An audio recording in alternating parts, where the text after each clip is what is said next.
Bonjour à tous, c'est Claire et bienvenue dans cette vidéo où nous allons découvrir le tarot onirique de Ciro Marchetti. Alors Ciro Marchetti, c'est un auteur que j'aime beaucoup, enfin un illustrateur plutôt, qui a fait de nombreux tarots. J'en ai pas mal de lui, mais celui-ci je ne l'avais pas et il vient de sortir, donc la traduction en français vient de sortir aux éditions Exergue. Donc moi j'aime bien son art qui est à base de photomontage, d'ailleurs j'ai pas mal aussi de puzzles de lui. Et là il s'est associé avec Lee Burston pour les textes. Alors qu'est-ce qui est noté derrière? Un conducteur de char émerge de l'écume, une femme arbre à capuche porte un nourrisson rayonnant. Un empereur se dresse au-dessus d'une ville irréelle, tenant dans chaque main une colonne de lumière. Un dieu soleil jongle avec des planètes.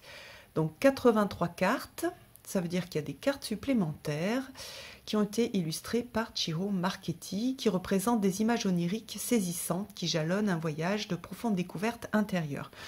Donc il y a plusieurs tarots qui s'appellent tarot onirique. Il y en a un que je vous ai présenté récemment, il y a aussi, un ancien tarot que j'adore de Stéphanie Puminlo, et donc voilà, celui-ci. Alors, il est dans une boîte rigide, avec, hop, oups,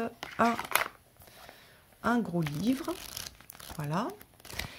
Et puis les cartes qui ont une taille oracle, donc on n'a pas des cartes de tarot, on va dire, avec un format traditionnel. On a des cartes brillantes avec un joli dos et puis une dorure au niveau des tranches. Donc voilà pour la présentation des cartes. On va regarder vite fait le livre et après je vous montrerai carte par carte le travail de Ciro Marchetti. Donc on a donc une introduction, les systèmes symboliques ésotériques dans le tarot onirique, interpréter les cartes, le tirage de l'histoire, une introduction sur les majeurs, sur les mineurs. Voilà, enfin intro et après présentation de chaque carte. Alors donc là il y a la présentation un petit peu longue de Lee Burston. Donc on voit ici, en élaborant le tarot onirique, le désir de Ciro n'était pas d'illustrer un ensemble spécifique d'idées ésotériques ou de faire des parallèles avec des cultures ou des mythologies. Au contraire, il a voulu exprimer ce que chaque carte signifie pour lui d'une façon profondément personnelle et énergétique. Voilà, pour qu'on puisse recevoir une réponse plus immédiate, plus viscérale que ce qui est généralement possible avec les tarots. Bon, en gros, il a créé un tarot à partir de ses ressentis sur chaque carte. Alors, on a quand même des systèmes symboliques qui ont été utilisés. Vous allez voir que sur chaque carte, on a les lettres hébraïques. Alors moi, c'est pas quelque chose que j'utilise dans le tarot. Ça a été rajouté par la Golden Dawn à l'époque. Donc on a ces associations, par exemple dans le tarot Rider-Waite. Donc là, il les a utilisées et on les voit sur les cartes. On a des associations aussi astrologiques. Donc ça, par contre, je connais un peu plus. Et puis l'explication de comment ça fonctionne. Donc, par exemple, le 2 de bâton, on a Mars en bélier. Donc ça, on le retrouve très souvent. Les gens qui travaillent comme ça ont travaillé déjà avec le tot. On le voit plus dans le tot. Mais on l'avait déjà enfin, dans le travail de la Golden Dawn. Donc voilà. Voilà pour les cartes. Donc les majeurs, on a une association avec un signe ou une planète. Et puis pour les mineurs, on va avoir, comme on voit ici, une planète dans un signe. Alors, interpréter les cartes, le tirage de l'histoire. C'est pour regarder sa vie, mais sa situation comme une histoire. Voilà, donc la position de la première carte s'appelle l'histoire. C'est le microcosme du tirage complet. Et les autres cartes sont le reste de l'histoire qui servent à exacerber et à développer les thèmes découverts sur la première carte. Donc on a après, donc c'est pas juste libre. chaque carte va aussi représenter quelque chose. Donc la deuxième, ce qu'on pense, la troisième, ce qu'on obtient, etc. Alors, ensuite, on a une introduction aux arcanes majeures avec l'histoire, en fait, le chemin que parcourt le fou à travers les majeurs. Et puis, ensuite, nous avons la présentation des cartes. Donc ici, le fou. On a des mots-clés au départ, ça c'est bien, c'est très pratique. Quand on ne connaît pas bien les cartes, ça permet de tout de suite avoir des mots-clés. L'essence de la carte et voilà, et un texte sur le fou avec le lien avec la lettre hébraïque et l'astrologie. Voilà, puis on va voir ça pour chaque majeur et ensuite pour les mineurs. Alors, on a une introduction sur le lien aux éléments, donc ça c'est assez classique. Et puis, quelque chose pour les figures. Alors, les cartes des palais. Alors, après la première édition du tarot onirique, Chiro a créé 4 images de palais, une pour chaque enseigne, et il les a décrites comme le parc immobilier du tarot onirique. Donc, ce sont des cartes supplémentaires qu'on n'a pas dans des tarots classiques. Et il a imaginé comment il serait présenté dans les agences immobilières. Donc, c'est un peu, quand vous avez une carte de cour, vous pénétrez dans un palais, une carte de coupe, pardon, vous pénétrez dans un palais ou dans un palais spécifique qui correspond à ce monde de coupe qu'il a représenté. Je trouve ça sympa, rigolo, même si...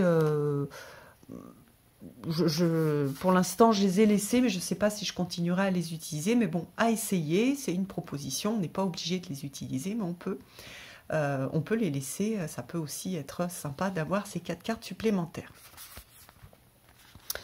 Alors, pour, par exemple, ici, l'as de bâton, on a même chose des mots-clés. On a l'explication de la carte. Et puis, alors les as, on n'a pas d'astrologie, mais par exemple ici, pour les deux, on va avoir Mars en bélier. Donc l'énergie phénoménale de Mars est dans sa phase initiale en bélier. Voilà. Et puis, je crois que c'est tout. Voilà. Donc, je trouve que le livre est très très bien fait et pour les débutants, ça sera un livre qui va vous suffire pendant un bon moment pour travailler avec le tarot. Donc c'est très très bien parce que vous n'avez rien besoin de plus pour travailler avec ce tarot. Vous avez déjà beaucoup d'informations et notamment des mots-clés. C'est vraiment ça qui est important quand on débute, de pouvoir se rattacher à des mots-clés. Alors maintenant, nous allons regarder les cartes. Alors, le fou, j'aime beaucoup ce type de photomontage. Il y a toujours cette idée de fou et un peu de science-fiction aussi dans les jeux de Chiro Marchetti, c'est ce qui me plaît. C'est aussi souvent très coloré. Voilà, une magnifique grande prêtresse. Donc vous voyez ici les symboles, hein. Le symbole astrologique, donc soit un signe, soit un astre, et puis la lettre hébraïque, l'impératrice, l'empereur, plus un peu empereur romain, un peu, la foi, donc là on n'a pas le hiérophante, on a quelque chose vraiment sur la foi. D'ailleurs, Chiro Marchetti fait à chaque fois de très très jolies cartes pour les hiérophantes, les amoureux. Donc on est dans une tradition de rider, hein, bien sûr, j'ai oublié de le dire. On n'est pas dans une tradition de Marseille. Le chariot. Donc on a souvent hein, ce côté de lien et d'alliance entre la technologie, ça fait un peu steampunk aussi, comment dire, les représentations derrière, et puis des choses plus naturelles. Une très belle force. Un bel ermite aussi. La roue, j'adore cette roue. La justice.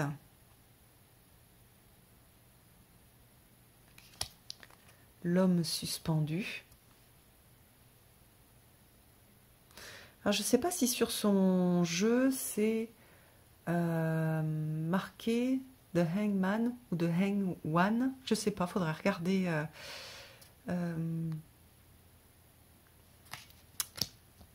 Voilà. Peut-être, je ne sais pas s'il l'a renommé. Voilà, c'était ça ma question. La mort. La tempérance. Le diable, avec le fou qui est dans une cage, mais quand même avec la possibilité de sortir. Et on a cette sorte aussi de magicien fou. La tour, l'étoile, la lune. J'aurais préféré avoir une fonte un petit peu différente, enfin une police d'écriture un petit peu différente dessous. Elle est vraiment utilitaire, celle-ci. Le jugement, le monde, et donc nous avons notre fou avec les éléments autour de lui et non pas les quatre symboles des éléments. Alors, les cartes de course sont vraiment magnifiques et j'aime beaucoup les symboles. Vous voyez ici l'as de bâton. On est dans le monde rouge, donc les symboles sont écrits en rouge. 3 de bâton, on retrouve le bateau du rider. Le 4, donc là on a vraiment quelque chose d'imagé avec juste les 4 bâtons et la porte. Avec cette idée, on sent quand même la stabilité. Et dans le rider, on a plutôt un château au loin. Là, on a la porte du château, le bâton, le 5 de bâton. Alors j'aime bien parce que ça peut être soit un entraînement, soit des gens qui se battent. Donc on a ces deux façons de voir le 5 de bâton. Le 6, ça fait très... Enfin, c'est pas tout à fait un empereur romain, mais il y a quand même cette énergie d'empereur romain. Le 7, donc très rider. Le 8, oups. Le 9, on a le guerrier qui veille. Et le 10. Ensuite, nous avons un joli valet de bâton. Vous voyez qu'il y a et du rouge sur les côtés, mais aussi les cartes sont très flamboyantes, donc on ressent vraiment ce lien au feu. J'aime énormément le cavalier de bâton qui est sur un dragon. La reine de bâton est magnifique. Et puis donc, vous voyez la carte supplémentaire, le palais de bâton. Ah, il y a plein de petits détails. Hop. Les roses, les papillons, super joli. Alors, la coupe, avec, vous voyez, des coupes avec des... On a moins cette idée de Graal et plus une idée de monde maritime. 3 de coupe avec les masques.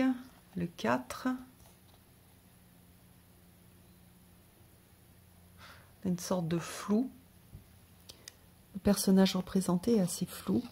C'est intéressant aussi par rapport aux détails que l'on peut bien voir au niveau des coupes. On peut apporter aussi un surplus de signification. Le 6 de coupe. Le 7, donc si vous connaissez le rider, on reconnaît très très bien les illustrations. Le 9 de coupe, la carte des souhaits, et le 10 de coupe. On a quelque chose d'assez traditionnel avec une famille. Et d'ailleurs, je me demande si c'est pas lui jeune avec ses enfants et sa femme. Et ça, en tout cas, ça, je suis sûre que c'est son chien. Alors, le valet de coupe, le cavalier de coupe, la reine qui ressemble beaucoup à sa femme, le roi, le palais de coupe, l'as d'épée, le 2, le 3. Donc c'est intéressant parce qu'on a... il ne vient pas percer directement le cœur, donc quelque chose un peu moins sanglant que ce qu'on a l'habitude de voir.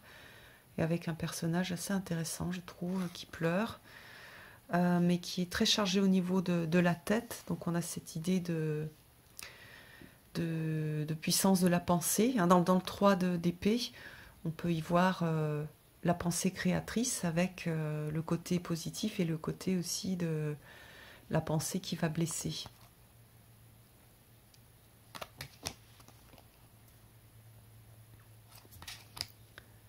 Superbe 5 d'épée, le 6 d'épée, sorte de passeur, le 7, un joli 8 d'épée,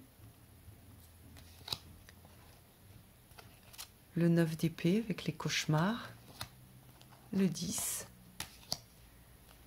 le valet, le cavalier, une reine d'épée, très belle aussi, et un roi d'épée. Et voici le palais d'épée. Donc avec ce thème un peu plus bleu dans les épées. Donc là, on dirait que pour l'as de denier, nous avons Atlas qui porte le monde. Qu'est-ce que j'ai dit? Oui, les deniers. Une fois ma langue fourche. Le 2 de denier avec l'équilibre. Le 3. On a une idée de créativité. Le 4. Toujours souvent, il est représenté chez lui avec un coffre et des bijoux à l'intérieur. Le 5 de denier. Le 6. Alors, j'aime bien cette carte-là parce qu'on a un partage, mais on a cette idée aussi de est-ce que c'est vraiment équilibré, est-ce que c'est normal quelqu'un qui possède autant. C'est très très intéressant. On peut dire beaucoup de choses sur cette carte-là quand on l'a, avec cette représentation, avec le fait que oui, la personne donne, mais elle est dans l'abondance et les autres n'ont peut-être pas grand-chose. Est-ce que c'est voilà, est-ce que c'est juste? On a cette idée de justice. Le personnage va donner le symbole de la balance. Donc, on a beaucoup de choses à voir. 7 de denier, mon personnage qui cueille. Le 8, le 9, donc on a l'oiseau et la jeune femme. Le 10 de denier. Et puis nous avons les cartes de cour, le valet, les cavaliers à chaque fois sont en armure. Regardez comme il est beau celui-là. La reine de denier, le roi, le palais de denier, et puis donc on a l'arbre de vie. Donc en résumé, c'est un jeu, je pense, qui va beaucoup plaire au niveau esthétique aux gens qui aiment le monde de la fantaisie, parce qu'on a... je trouve qu'on a quand même ce ressenti d'heroic fantasy chez lui. Donc voilà, ça va. C'est des cartes et des illustrations qui peuvent vous parler. Et vous pouvez vous sentir chez vous un peu dans ce type d'illustration. Au niveau du guide, on a un guide complet, donc c'est bien parce que si vous êtes débutant, ou même si vous n'êtes pas débutant, mais vous aimez bien aussi aller voir ce que l'auteur a écrit, notamment quand on se fait des tirages pour soi, c'est toujours utile d'avoir un livre bien fait parce que on a du mal à prendre du recul quand on fait un tirage pour soi, donc le fait d'avoir un livre bien fait, c'est pas mal du tout aussi. Et puis voilà, un joli travail. Alors moi j'ai vraiment j'adore en fait celui comment est-ce qu'il a été traduit le Legacy of the Divine, l'héritage du tarot divin. C'est mon préféré parce que c'est celui avec lequel j'ai le plus travaillé. Et donc, je connais bien les illustrations, je les aime beaucoup. Là, il est différent. Je l'avais bien aimé quand il est sorti en auto-publié. Il y avait des tours. D'habitude, j'aime pas trop les tours. et qui était assez orné. Il y avait un côté assez sympa aussi. Là, du coup, ils ont, quand c'est passé en mass market, il y a plus, ils ont enlevé les tours. On voit très très bien les symboles. Donc, si on a envie de travailler avec les symboles, avec l'astrologie notamment, on a tout de suite les indications. Donc ça, c'est assez sympa. Qu'est-ce que j'ai... Ah oui, j'avais remarqué par contre... juste une petite remarque. Il aurait pu, en fait, dans les cartes de cours, vous voyez qu'on a le symbole alchimique du feu. Donc c'est pour montrer qu'on est dans la maison du feu. Mais chaque carte de cours est associée aussi à un élément. Donc par exemple, le valet, c'est la terre du feu. Donc il aurait pu y avoir d'un côté le symbole alchimique de la terre et le symbole alchimique du feu. Voilà, donc, mais ça n'a pas, voilà, ça pas été fait, c'est juste une petite remarque, parce qu'au début, je pensais que c'était fait, et du coup, je me disais, mais comment ça se fait? Ils ont quand j'ai commencé à regarder sur le roi, je me suis dit, ah bon, ils ont associé le roi à la terre. Non, c'est juste qu'il y a deux fois le symbole de la suite, le symbole alchimique de la suite sur les cartes de cours. Donc voilà, j'espère que cette petite review vous aura plu, et puis je vous embrasse tous et je vous donne rendez-vous pour une prochaine vidéo. À bientôt!